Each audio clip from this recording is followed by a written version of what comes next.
그새를 못 참고 양쪽 지수에 파란불이 들어왔습니다.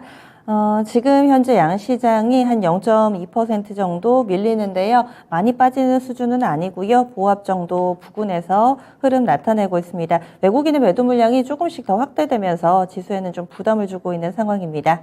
그러면 유한타증권의 박진희 부장과 오늘 시장 키워드 놓고 이야기 나누겠습니다. 안녕하세요. 네, 안녕하세요.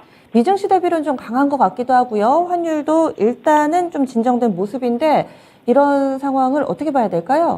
네, 오늘 금통이 좀 예정되어 있고요. 예상치는 뭐 0.5 정도 예상을 하고 있는 것 같습니다. 뭐 아시다시피 오늘 밤에 미국에서 나오는 CPI가 상당히 중요한데요.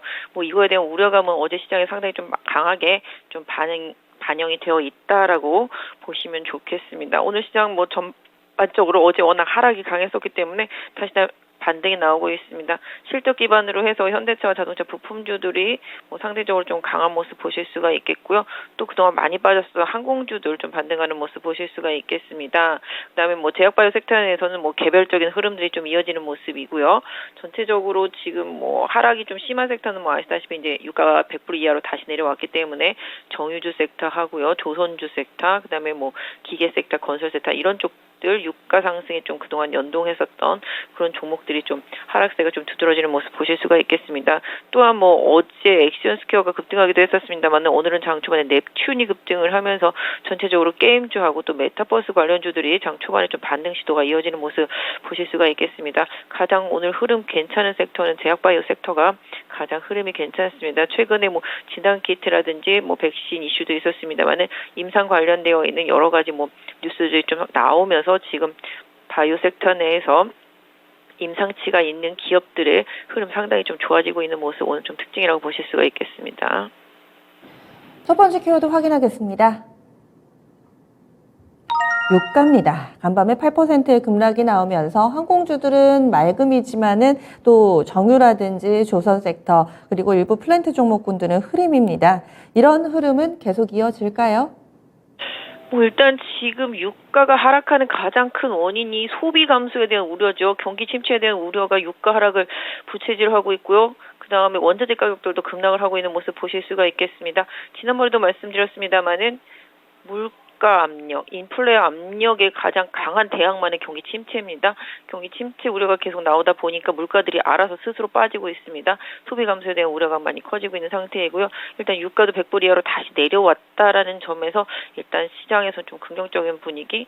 뭐 물론 어떤 면에서 본다라면 원자재 가격의 하락이 계속적으로 좀 이어지는지 봐야 되겠습니다만은 이미 유가 빼놓고 나머지들은 다 코로나 이전 수준 언저리까지도 많이 내려온 것들이 상당히 많습니다. 그러다 보니 지금 CPI 압력이 7월 달에 확실히 낮아진다라고 보는데 그 이후에 또 8월분에서도 또 계속적으로 낮아질 수 있다라는 이제 기대감이 되겠습니다. 그러니까 8월 달에 발표되는 7월 달치는 분명 낮아지고 그 이후에 뭐 9월 달에 발표되는 뭐 8월 달치 뭐 기타 등등 이렇게 계속 뒤로 갈수록 CPI가 확실히 꺾이는 거에 대한 기대감 이런 부분들이 계속 좀 유효한 상태라고 보겠습니다. 그러다 보니까 상대적으로 지금 유가와 관련되어서 그동안 좀 올랐었던 종목들이 많이 약하면서 지금 정유주들 많이 약하고요. 사실 정유주들은 유가가 빠져도 약할 일은 아닌데 정제 마진으로 먹고 사는 회사들이기 때문에 약할 일은 아니지만 그동안에 좀 강하게 올랐었던 부분이 또 차익 실현 매물로 좀 나타나고 있는 모습 보실 수가 있겠고요. 전체적으로 지금 어제 많이 빠졌었던 화학주는 소폭 좀 반등하는 모습 보실 수가 있겠습니다. 또 항공기 같은 경우도 좀 어제 미국 시장 같은 경우는 항공기 판매 장거리 노선용이 많이 판매된다 그러면서 많이 올랐었는데요. 우리 시장도 뭐 약간 뭐 유가도 빠지고 뭐 기타 등등 이슈 등으로 인해서 항공주들도 좀 반등을 하고 있는데요. 뭐 결론적으로는 좀 낙폭과 대한성에서의 좀 반등이 좀 이어지고 있는 상태라고 보시면 좋겠고 또 유가 플레이에 많이 올랐던 종목들 쪽에서는 좀 하락이 나오고 있다라고 보시는 게 좀 맞지 않나 싶습니다. 네, CPI 같은 경우는 간밤에 이 백악관의 대변인 같은 경우도 예상보다 좀 강하게 나올 거야. 그렇지만은 그건 어차피 철저한 데이터니까 이런 얘기를 했는데 그러면 예상보다 높게 나와도 시장 충격이 크지는 않을 거다. 왜냐하면 이 앞으로 가면 갈수록 더 꺾일 거니까 이렇게 좀 보시는 거세요? 뭐 일단 시장은 그렇게 보고 있습니다. 앞서서 말씀해 주신 대로 어제 백악관이 좀 미리 백신을 놨다라고 보면 좋겠죠. 높게 나왔어. 그러니까 뭐 일단은 지금 컨센이 8.8인데 뭐 시장 예상치는 거의 지금 9.0, 뭐 8.9 이렇게 나오고 있습니다. 어제 미국에서는 뭐 10.이라는 뭐 찌라시도 돌긴 해서 뭐 시장이 출렁거렸었지만 가짜 뉴스라고 좀 밝혀지기도 했었는데요. 실제적으로 백악관이 미리 이제 말을 한 거죠. 상당히 높다. 라고 얘기를 했고요. 하지만 지난 일이다라고 얘기를 하고 있습니다. 그리고 유가도 그렇고요. 왜냐하면은 지난번 데이터에 들어가는 유가는 그 전달보다 한 10% 정도 올라 있었거든요. 그러다 보니 그런 부분들을 시장이 인정하는 분위기고요.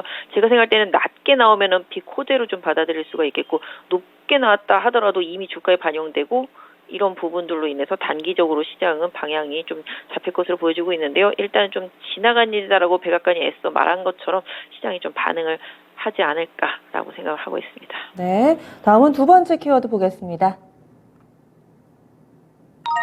개인 메타버스 엔터 섹터가 강세 흐름을 띠고 있습니다. 여기저기에서 호재성 이슈들이 또 나오고 있는 상황인데요.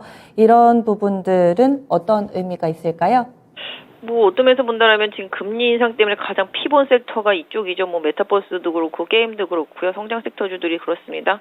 반면에 이제 미리 주가는 엄청 빠져 있었고, 아까 앞서서 말씀드렸던 대로 금리 인상 시그널이 조금씩 완화되는 징후, 이 부분은 뭐 물가 압력이 떨어진다라는 거겠죠. 그래서 지금 인플레가 피크를 치고 내려온다라면은 백악관의 긴축과 금리 인상 속도가 좀씩 완화될 수 있겠다라는 기대감. 그렇다면 지금 최악의 상황을 가정해서 많이 빠졌던 성장 섹터 쪽들에게서도 룸이 생긴다. 뭐 내지는 또 반면에 반대로 생각한다면 지금 코로나가 확산 시기죠.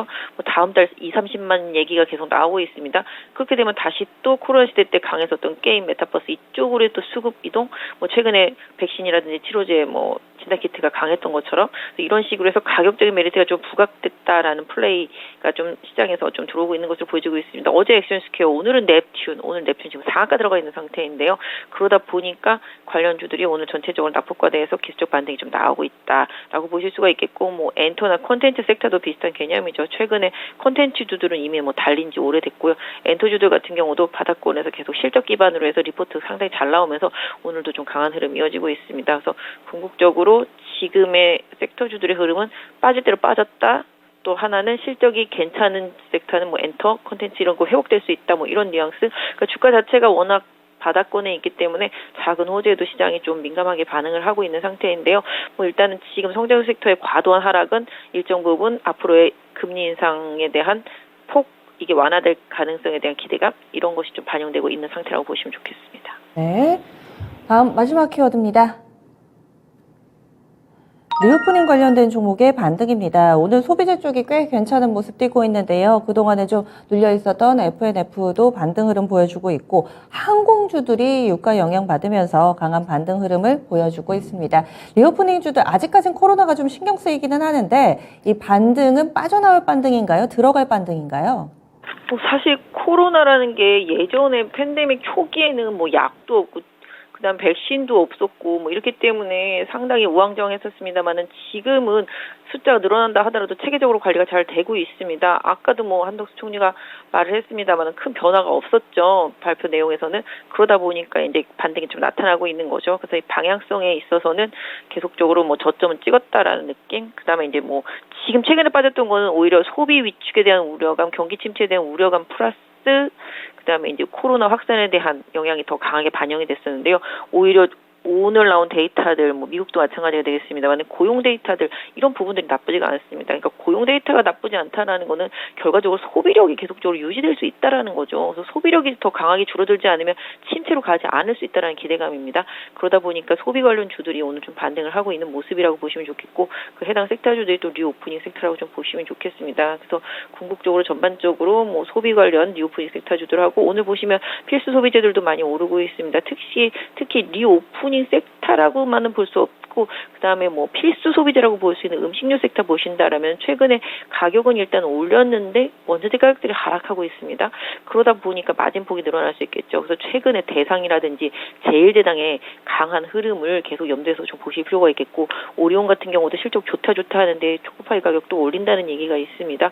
초코파이 가격이 거의 계속적으로 올라가게 되는데 사이즈는 또 옛날에 작아진 채 그대로였었습니다. 그래서 정말 한입 초코파이가 된 상태인데 가격은 계속 올라가고 있는 상태인데요. 이렇다 보니까 가격 전가력이 있는 쪽들이 음식료 섹터들입니다. 오늘 보시면 롯데체이스덕이나 하이트젤로 같이 많이 빠졌던 종목들도 좀 반등을 하면서 정부 정책에 좀 반응을 하는 모습인데요. 전체적으로 리오프닝 섹터, 음식료 섹터 마찬가지가 되겠고요. 사실 뭐 항공 같은 경우도 지금 비행기가 없어서 못 나를 판이고 항공권이 천정부지입니다. 그런데도 불구하고 좀 최근에 많이 빠졌었다라는 점, 이런 부분들이 좀 주가에 작용을 하고 있다라고 보시면 좋겠습니다. 네, 알겠습니다. 내일 이 시간에 뵐게요. 고맙습니다. 네, 감사합니다. 네, 지금까지 지니스 오프닝 픽이었습니다.